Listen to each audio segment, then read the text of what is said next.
নমস্কার বন্ধুরা, রিয়ার হেসেলে আপনাদের সকলকে স্বাগত জানাই।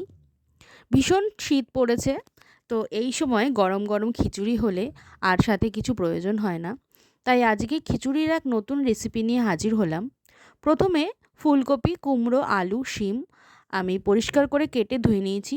এবার কড়াইয়ে তেল দিয়ে তাতে ফুলকপি এবং কেটে রাখা যা যা সবজি আমি রেখেছিলাম সেগুলো একে একে সব ভেজে নেব।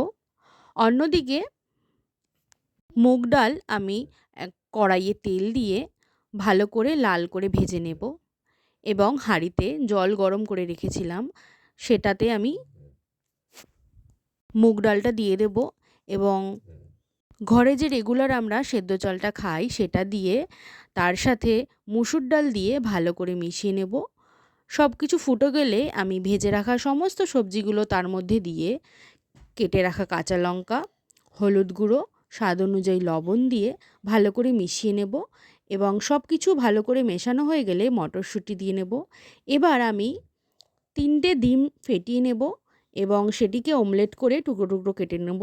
এবার কড়াইয়ে তেল দিয়ে গোটা জিরে, শুকনো লঙ্কা, আদা বাটা, তেজপাতা, সাথে চিনি, ধনিয়া, জিরের গুঁড়ো দিয়ে ভালো করে মিশিয়ে নিয়ে আমি খিচুড়ির মধ্যে ফোড়ন দিয়ে দেবো। এবার ডিমের অমলেটগুলো খিচুড়ির সাথে দিয়ে দেব এবং নামানোর আগে বেশ খানিকটা কেটে রাখা ধনেপাতা ও ঘি দিয়ে গরম গরম সার্ভ করব ডিমের খিচুড়ি।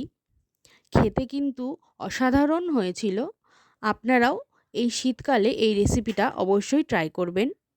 ভিডিওটা ভালো লাগলে চ্যানেলটা সাবস্ক্রাইব